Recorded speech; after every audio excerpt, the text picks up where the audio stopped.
안녕하십니까. 부국부동산연구소 대표 안상수입니다. 지난주에 이어서 오늘도 종합부동산세와 한남뉴타운에 대한 어떤 마무리 이야기를 한번 깔끔하게 정리해서 전달하도록 하겠습니다. 바로 강의에 들어가도록 하겠습니다.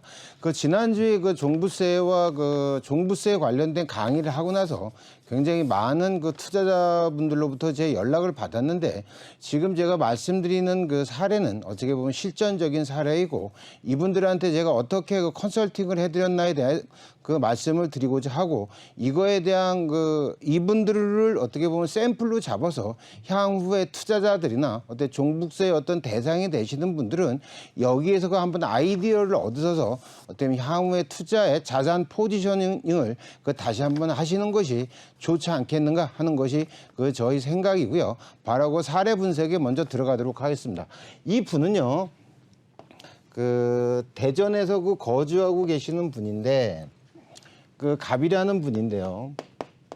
갑이라고 하는데 대전에 거주를 하고 계십니다. 그래서 대전에 아파트가 있고요. 그다음에 또 특히 이분은 한남 3구역에도 물건을 갖고 계시고, 한남 5구역에도 물건을 가지고 계신, 어떻게 보면 투자를 굉장히 잘하신 분이다, 이렇게 볼 수가 있겠습니다. 그런데 여기에 물건에 어떻게 보면 공시 가격이요, 대전 물건 같은 경우는 7억이고요. 한남 3구역 같은 경우는 공시 가격이 6억, 그다음에 한남 5구역은 12억이고요. 그다음에 여기 이 물건의 감정평가액을 좀 보면 감정평가액이 8억이고, 한남 3구역도 이번에 8억, 감정평가가 나왔죠. 그다음에 됐고, 그다음에 현재 소유 형태는 모두 남편이죠. 갑이라는 분이 갑이 모든 거를 다 갖고 있다, 이렇게 말씀드릴 수가 있겠습니다. 그리고 잘 아시다시피 서울은 당연히 조정지역이고요. 대전광역시도 역시 대부분 지역은 조정지역이다, 이렇게 보시면 되겠습니다. 따라서 현재 갑이라는 분의 어떤 종합부동산세를, 종부세가 굉장히 과다하게 나왔는데요. 이 세 개의 금액을 합치면 이게 25억이 되고요. 25억이 되고, 그다음에 기본공제 6억을 빼게 되면 19억의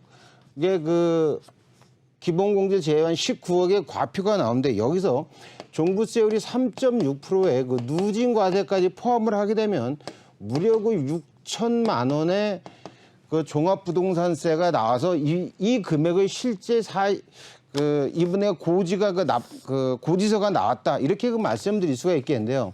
이분 말씀이 또 내년에도 이렇게 내야 되느냐? 그래서 이제 이 말씀을 이제 드렸는데, 이분은 현재 을이라고 하는 부인이 있고요. 그 다음에 병이라고 하는 따님이 있습니다. 자녀분이 있는데요. 이 분들의 소유 형태의 자산의 재포지셔닝을 만약에 하는데, 이 형태에서 어떻게 했냐면요. 한남 5구역은 계속 남편인 본인인 갑이 갖고 있고요. 그 다음에 한남 3구역은 자녀인 병에게 주고요. 그 다음에 대전에 이제 아파트는 부인인 을한테 줬는데, 왜냐면 이분이 대전에서 직장이 있기 때문에 거기서 실거주를 하는 것이고, 따님 같은 경우는요, 현재 성인이고 직장을 다니고 있기 때문에 한남 5구역 같은 경우에는 대지 지분도 큰 단독이기 때문에 넘겨주게 되었을 때 어떤 증여세가 과다하기 때문에 한남 3구역을 증여를 해라, 이렇게 말씀을 드렸습니다. 그래서 감정가가 적정히 나왔고 공시가격도 이렇게 나와 있기 때문에 먼저 종부세를 개선하고 추후에 나오는 부가적인 세금에 대해서도 설명해 드리도록 하겠습니다. 여기서 이 갑 같은 경우는요, 본인 같은 경우는 공시가격이 종부세가 12억이 나오고 기본공제 6억이 나와서 세율이 0.8%가 나와서요, 누진공제 60만 원을 하게 되면 420만 원이 나왔습니다. 그 다음에 부인인 을은 공시가격이 7억에서 기본공제 6억, 역시 1주택자이기 때문에 0.8%를 하게 되면 60만 원이 누진공제에서 나오고요. 그 다음에 자녀인 병 같은 경우는요, 공시가격이 6억이기 때문에 6억에서 그 6억을 기본공제를 받게 되면 그 차익이 없기 때문에 역시 이건 0원. 따라서 이분이 6천만 원에서 이런 그 증여의 과정을 통해서 그 종부세가 만약에 내년에도 올해와 똑같다 그렇다면 480만 원의 그 종부세가 나오기 때문에 거의 그 굉장히 많은 그 종부세를 그 절세할 수 있다. 이렇게 보시기 때문에 무조건 그 증여를 해야겠다. 이런 그 말씀을 드릴 수가 있겠지만 여기서 우리가 증여를 받게 되면 왜냐하면 우리가 종합부동산세를 낼 때 절세를 할 수 있는 가장 좋은 방법은 주택수를 줄여서 1주택자로 만드는 것이 가장 그 유리하다 이렇게 말씀드릴 수가 있겠습니다. 왜냐하면 1주택자를 만들게 되면 이렇게 세율 자체가 단일 누진세율이 되고요. 내가 다주택자가 된다 그러면 중과세율이 되기 때문에 그 세율 자체에서도 굉장히 많은 그 절세가 된다 이렇게 말씀을 드릴 수가 있겠지만 우리가 그 주택수를 줄일 수 있는 방법은 어떤 이 갑이라고 하는 본인 상담자가 이렇게 주택수를 줄이는 가장 좋은 방법은요. 제3자한테 양도를 하든가 가족들한테 증여를 하는 방법이 있는데요.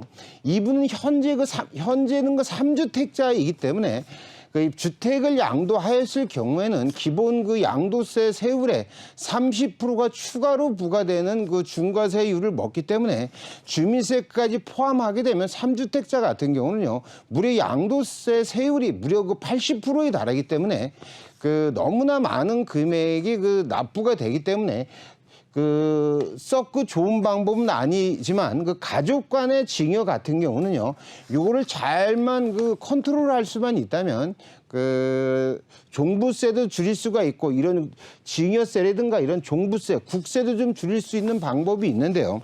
여기서 이분들이 만약에 증여를 했다고 했을 때 갑이 부인한테 증여를 했을 때 이거 취득세가 나오고요. 그 다음에 이거를 증여했을 때 어떤 증여세가 발생을 하는데, 물론 그 갑이 딸인 병한테도 줬을 때도 똑같이 취득세와 증여세가 나오는데요. 먼저 이 취득세는요, 공시 가격에서 그 세율을 곱해서 발생을 하는데, 내 재산을 증여하는 증여자, 받는 사람을 수증자라고 그러는데 이 증여자의 주택수가 매우 중요합니다. 증여자의 주택수가 1주택자라 그러면 공시가격의 세율이 3.5%이지만 2주택 이상인 자가 가족들한테 증여를 했을 때는요, 세율이 무려 12%의 단일세율이 나옵니다. 따라서 취득세 같은 경우 갑이 을한테 주었을 때 공시가격 7억에 세율이 12%가 나와서요. 12%가 나와서 8,400만 원이 취득세가 나오고요. 갑이 병한테 주었을 때 공시 가격이 6억에서 역시 12%를 하게 되면은요. 7,200만 원의 취득세가 나오고 여기서 증여세가 나오는데 이 증여세는요. 공시가격으로 하는 게 아니라 감정가액에서 기본공제를 하고 여기서 세율을 곱한다 이렇게 말씀드릴 수가 있겠습니다. 왜냐하면 감정가는 시세를 대체하는 금액이기 때문에 여기서 증여세를 계산을 하게 되면은요. 부인한테 간 금액은 8억을 기준으로 해서 부부간의 증여는 기본공제가 6억. 여기서 굉장히 절세가 많이 되고 여기서 세율을 곱하게 되면은요 3천만 원의 증여세가 나온다 이렇게 말씀드릴 수가 있겠고, 자녀한테 아파트를 한남 3구역을 줬을 때 감정가가 8억에서 5천만 원, 자녀의 기본공제는 5천만 원, 세율을 여기다 곱하게 되면은요 1억 4천만 원의 증여세가 나온다 이렇게 말씀드릴 수가 있겠습니다.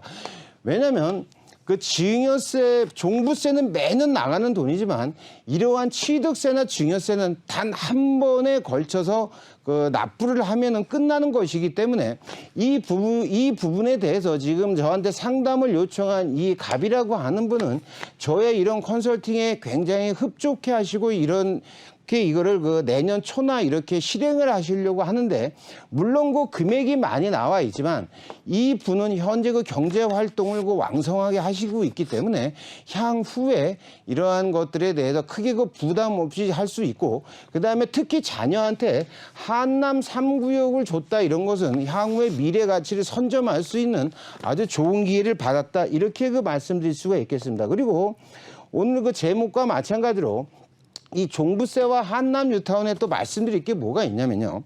그 대지 지분이 큰 단독이라든가 다가구 주택을 갖고 계신 분들은요, 그 감정평가액이 높아서 권리가액이 많은 분들은 1+1의 그 혜택이 있는데, 이 +1이 될 때는요, 60제곱미터 이하를 갖고 있고, 이거는 준공 이후, 준공 후 3년간 그 매매를, 3년간 그 전매가 금지가 되는데요.